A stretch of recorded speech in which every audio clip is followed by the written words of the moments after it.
Hi, I'm James Shillinglaw for Insider Travel Report, and I'm here today with Jessica Clement, who's the Vice President Advocacy for the American Society of Travel Advisors. Now, a week or so ago, I usually attend the ASTA Legislative Day, which is actually a couple of days.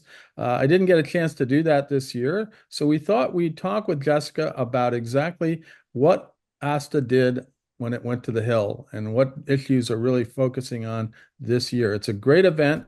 For a few years there, it was a very crucial event during the COVID times and pandemic and all of that. But equally, the issues this year were equally important. So we're going to talk to her about that and more on Insider Travel Report.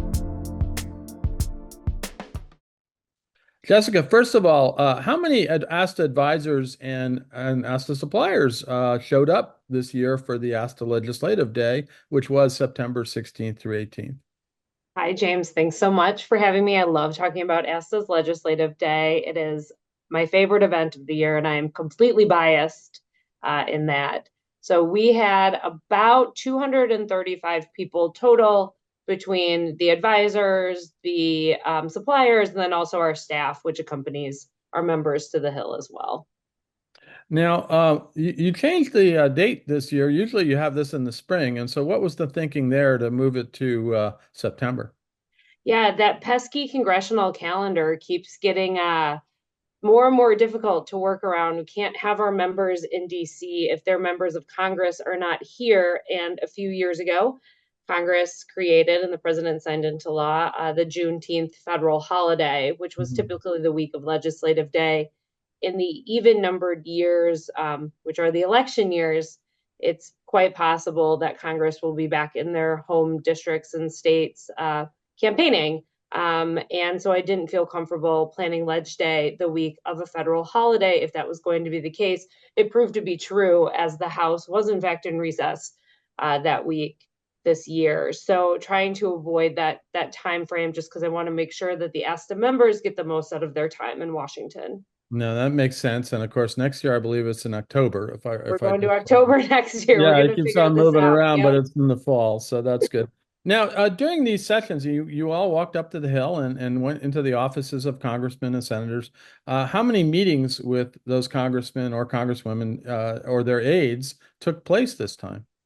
So certainly things can happen on the Hill that we're not aware of day of, right? But going into that day, and we haven't really heard of any issues.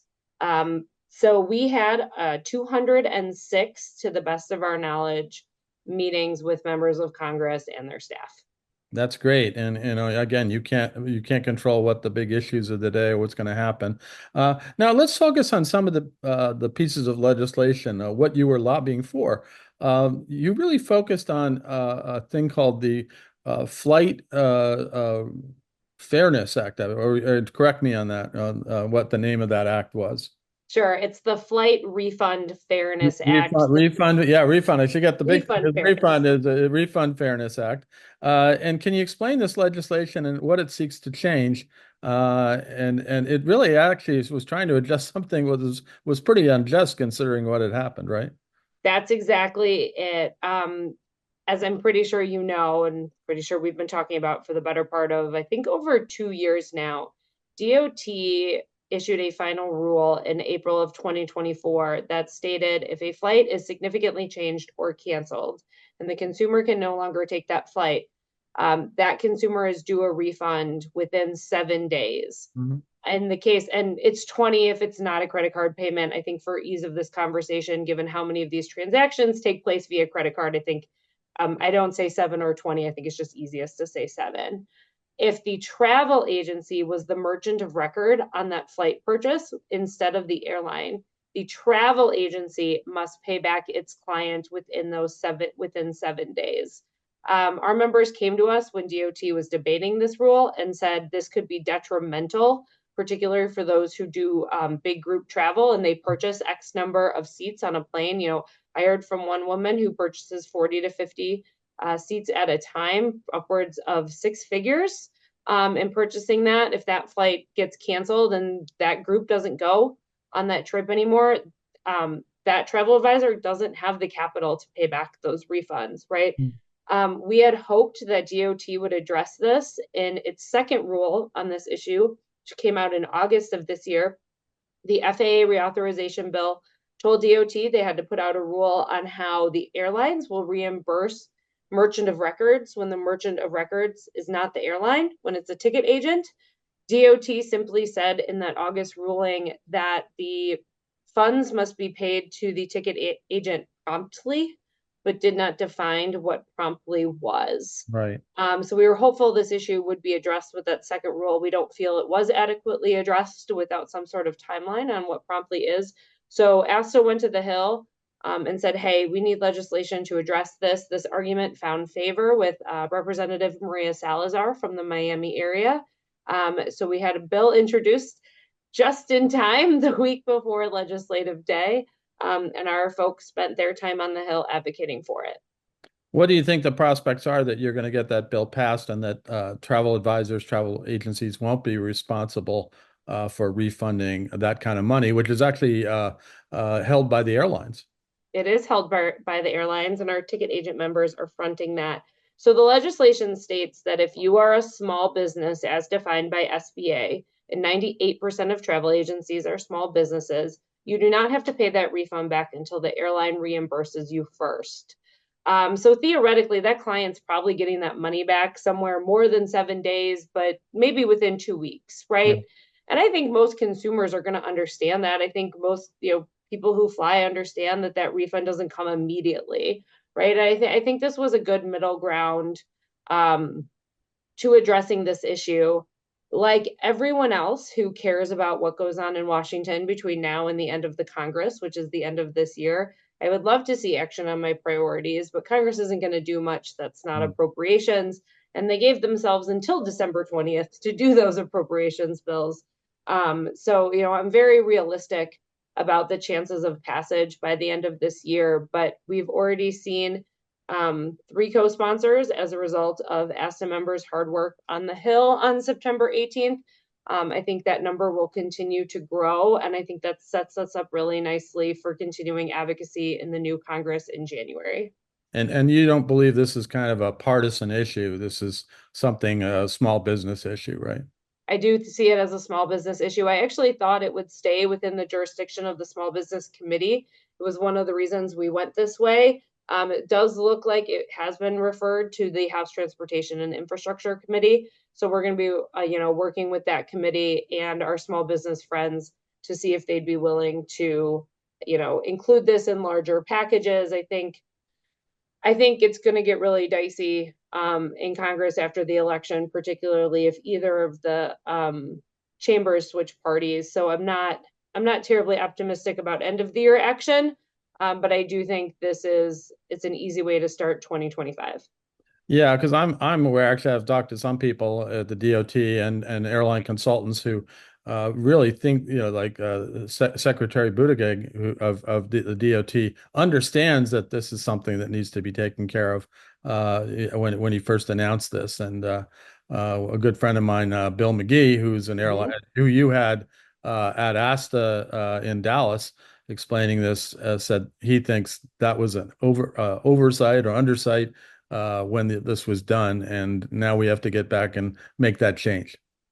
I would like to think that a bill introduction like this allows ASTA members an opportunity to really educate lawmakers on their businesses and how their businesses run. And I Okay. think if the DOT had a better understanding of these small businesses, we may not be in the position that we are today, right? So legislation like this allows us to educate lawmakers in ways that we wouldn't be able to do without it.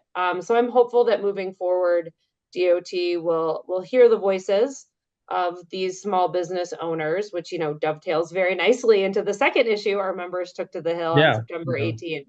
Well, let's talk about that. The second issue was it wanted to be a co-sponsorship of the what you're calling the ACPAC, and I'll ask you to explain that Modernization Act, which would add a so-called ticket agent, in this case, a travel agency representative seat to the Aviation Consumer Protection Advisory Committee at DOT, and explain why does ASTA want to be on a seat at the table here? So that's a great question, and we actually took this to the Hill last year as well. And I think without a strong reasoning behind it, like the ticket refund rule, our members had a hard time talking about it. And I completely understand that. So I feel like we made progress on this bill this year in ways that we weren't able to do last year. We've seen that with an increase in co-sponsorships. So the ACPAC, Aviation Consumer Protection Advisory Committee Modernization Act, would add a ticket agent seat to the ACPAC at DOT. The Aviation Consumer Protection Advisory Committee is an advisory committee at the Department of Transportation that helps guide rules like the ticket refund rule. By federal government committee standards, it's very small. It has 4 members. And this bill was introduced actually in advance of FAA reauthorization last year to put it in FAA reauthorization, to add it to the FAA reauthorization bill. And that's exactly what happened. The House FAA reauthorization bill included this bill, the ACPAC Modernization Act, in its entirety, adding a ticket agent seat to the ACPAC. Ticket agents, like travel advisors, anyone who books airline tickets are considered ticket agents under the law. So anytime DOT puts out a statute or a final ruling, a regulation that affects ticket agents, it affects my travel advisor members who sell air tickets. And we felt the growing use of the travel advisor, growing use of travel agencies, the increase in business they are seeing, the fact that they book 40% of all air tickets was justification enough to add a ticket agency to this committee. The House Transportation Infrastructure agreed, put it in the FAA bill. The whole House agreed, went into the bill that passed the House. Senate committee also agreed, and a ticket agency was added to the Senate version of FAA reauthorization in the committee process. And at the end of the day, the final bill came out, and no one got a new seat on the That's ACPAC. interesting. Everybody agrees on that and then they don't do it? Yeah, I was genuinely surprised to myself. There are a couple of theories floating out there. I don't have confirmation on any of them. At the end of the day, I guess now it really doesn't matter. So I was hoping that this would not be a part of ASTA's legislative agenda when Congress passed FAA reauthorization in May. It nonetheless still is. So we're going to continue to ask for a seat on that very small committee. Well, sometimes that's Washington for you, right? No matter Uh-huh. what you decide to do, it still comes out a little wrong, and hopefully you can get that corrected. Now, were there any, I know those were the two major issues. Were there any other issues that you wanted to push, or maybe you decided to focus on those two instead of anything else? I know you've been working with things going on in the Department of Labor in terms of Mhm. independent contractors. Again, this seems to keep coming up again and again about the status of an independent contractor, who's an employee, who's an independent contractor. But that wasn't something that you tried to focus on this time. No, I think when it comes to issues that constituents take to the Hill, it's ones that they have to feel themselves, right? Ones that they can personally speak to. In an Right. ideal world, it's legislation. It has to be something that's actionable by Congress. I don't want to take them, I wouldn't take them a tax fight on the state level. I wouldn't take them, a final regulation from DOL unless there was legislation to reverse it. For instance, so I really think it's something that ASTA members should be able to personally address. It's ideally actionable by Congress, bipartisan, and something that affects all ASTA business models. And these were 2 pieces of legislation that checked all those boxes. I've been doing this for a long time. Yeah. ASTA is my third association, the third place I've been where we do these types of fly-ins. And it's been my experience that you're going to get a little bit further if you take 2 issues to the Hill than if you take 10. Yeah. And I think sticking to 2 is what allowed the ASTA members to be so successful during their lobby day. Yeah. Well, you don't want to confuse Congress even further. That's the issue. They have enough on their plate. Yeah, although who knows, next year, hopefully that these two big issues that you're looking at, or you're trying to lobby for now, they will be resolved. And now maybe we'll have to look at some other ones, like if anything happens with the DOL, because Mhm. that obviously is a crucial thing about who's an employee, and again, I don't know why this keeps coming up in states in DOL again and again, and it also depends, I think, on the administration about what's going on. So that's another one. And then, of course, there's another issue that's floating around is the Undersecretary of Tourism, I guess, that at the Yeah. Department of Congress that the position exists, but I don't think there's anyone been appointed to it or any funding for it, or maybe there has been some funding, which is more of an industry-wide issue that U.S. Travel Industry Association is also for. But why do you think that's never happened? Yeah, it's a good question. So like Congress created an assistant secretary for travel and tourism at the Department of Commerce. We're the only G20 country that doesn't have a cabinet level position dedicated to travel and tourism. You look at the money that the travel industry creates in the United States, and it doesn't make any sense, right? Like this is a no-brainer. Of course, there should be a cabinet level position. The position, the entire office, like so the office of the Assistant Secretary of Travel and Tourism was funded in last year's appropriations bills. It's currently funded now through the CR. But the administration has not nominated anyone to lead that office. So you can't fund something that doesn't exist. But Congress has been funding it through the appropriations process. No, it's interesting about that whole. I date that issue is I've been working on that issue and covering that issue since the 90s, when they abolished the Undersecretary of Travel and Tourism years ago, and we keep thinking they're going to get a new one, but we'll have to wait and see. Of course, a lot of things will happen with the political situation now. But then overall, ASTA also has a mission to raise awareness of kind of the critical role advisors play in travel and tourism as part of its mission. Do you think you got some of that across to some of the members of Congress? I do. It's interesting. This is my third fly-in with ASTA, and I love the end of that day because the ASTA members and the suppliers and they come back from the Hill and they're so excited, right? They feel like they've made a difference and their Right. excitement is energizing and contagious. But it's like I exist in a world, my job exists in a world where it's very qualifiable, not quantifiable, right? So how do you measure that excitement? Like how do you measure the relationships that they've built or the messaging that they're trying to get across? It's really difficult to do that, right? So I have to take any objective measures I can get. And looking at the co-sponsorships that we've seen come in from that day is the best estimate that I can take at this point in time. I've been CC'd on a lot of emails that our members sent, like thank you messages that they sent to the staff that they met with.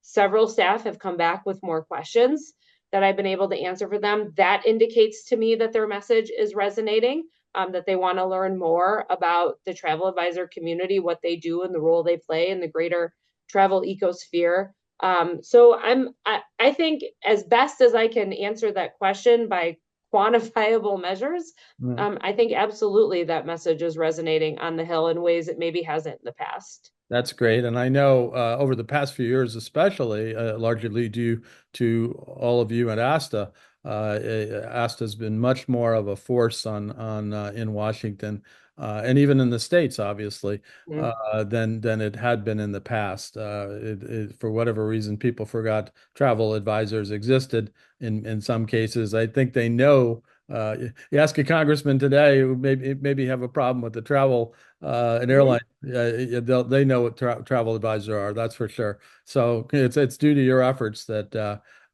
there you have more strength in Washington and more power. So congratulations on that. Thank you. I've seen it too in the time I've been here. I have a lot of relationships on the Hill. I had them coming to ASTA. I'd run into people who work on the Hill that I knew in my previous job, and they, oh, where are you now? And I would say, oh, I'm with the travel advisors, and they kind of look at you and they're like, what's a travel advisor? Like, it's a travel agent. It's what we historically think of as travel agents. The nature of the job has changed, rebranded to meet those changes. And they're like, oh, like the internet didn't put you out of business. Ah, Nope. no, no, it's supposed to be The pandemic, AI is putting us out of yeah. business too. The pandemic didn't put you out of business. No. What about AI? AI is a big concern. We're still working through that. Like, what does that mean for the travel industry? But I can tell you, like, AI doesn't AI may know the best hotel in Paris, right? But AI doesn't know what the best hotel in Paris for James Shillinglaw is, Yeah. right? If the best restaurant in Paris is seafood and you don't like seafood, that's not the best restaurant in Paris, right? True. AI can only get you so far in terms of trip planning.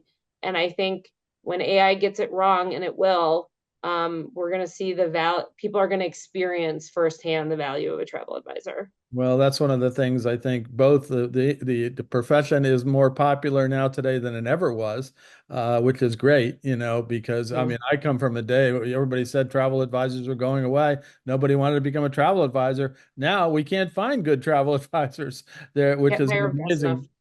amazing switch. And Mhm. and now people actually want to be in the profession because they understand, hey, how much fun it can be, a lot of work, but Yep. it really is really a crucial service that advisors provide, and everyone is beginning to recognize that. And apparently, members of Congressmen start to do too. Now, where can travel advisors who are ASTA members go to sort of see what the crucial issues are right now? Like these we were discussing, and maybe in the future you will have more on your website or something that they can go see what sort of a quick summary of what the issues are. Well, I'm always going to refer you to asta.org for starters. Always, it's asta.org. And then, the hamburger menu at the top left, if you scroll down and pick advocacy resources, Right. you can see all the letters we sent to the Hill, the hearings we've testified at or submitted written testimony to, the comments we've made on DOL regulations and DOT regulations. And, I keep hearing any day now the FTC is going to come out with its final rule on junk fees. Right. I think we're going to see maybe some junk fee action in Congress coming up as well. So there is a plethora of information on ASTA's website. If someone can't find what they're looking for, I would encourage them to contact me or somebody else at ASTA, and we can help you do that. But there is more information than you could ever want. That's great. And you mentioned junk fees. That is going to be a big piece of legislation, both Mhm. across the board in hotels and airlines and everything else. Yep. It's becoming a hot button right now, and we'll have to see what happens when Congress legislates, and at least what the proposals are. Anything else you want to tell all of our travel advisors out there, and of course all the ASTA travel advisors about this past legislative day, or even what's happening in the future? Well, I guess two things probably. One, thanks to everyone who came in for Legislative Day. Those 235 people who took time, took 3 days to come to Washington and advocate on behalf of the entire community. The entire community owes them a debt of gratitude for doing that because they speak for all of us. So I've seen the fruits of their labor pay off. I think it's going to continue to do so. So I appreciate their time. I know everyone is very, very busy, and spending 3 days, three very expensive days Yeah. in DC isn't easy. So I appreciate that. But also, you would ask like where to go for more information. And one of the things that we're going to do moving forward is, now that we're past the pandemic, really turning our attention back to state issues. Mhm. We recently had a tax fight in Nebraska that was looking to put a tax on travel advisor services to the tune of over $4 million per year. Um, Nebraska is not a huge state with travel agencies, so to put that type of money on a handful of agencies is, I mean, grossly unfair to small businesses. So I guess my message to travel advisors, if you hear of these things that maybe we haven't gotten wind of yet, please take a moment to contact the Government Affairs Department at ASTA because we want to be here to help you fight those fights on the state level, not just on the federal one. No, and I know that was a very effective fight there. And unfortunately, these type of things are happening in states when you least expect it. It's happening, and it's trying to fight a sales tax issue like that is crucial. Both all of you out there to your business. So keep ASTA informed when you hear something about that, and they can effectively deal with it. So as they've shown in the past. Jessica, I want to thank you for taking the time. I'm sorry I didn't make this one. I wish I could. I usually go down there, and it's a great event. It really is a unifying event. You got some of the top travel advisors and travel Yep. agency owners, plus suppliers. Mm-hmm. And it's really you feel like you're actually contributing, and you are. And so I think if anybody has experienced it, I've done a few of these over the years, and it really is kind of, you can see what's happening in your profession and what needs to be done in its relations with government. So again, thank you very much, and we hope to see you soon. Thanks, James. I love the opportunity to talk about Legislative Day. Excellent. I'm Thanks. James Shillinglaw, and this is Insider Travel Report.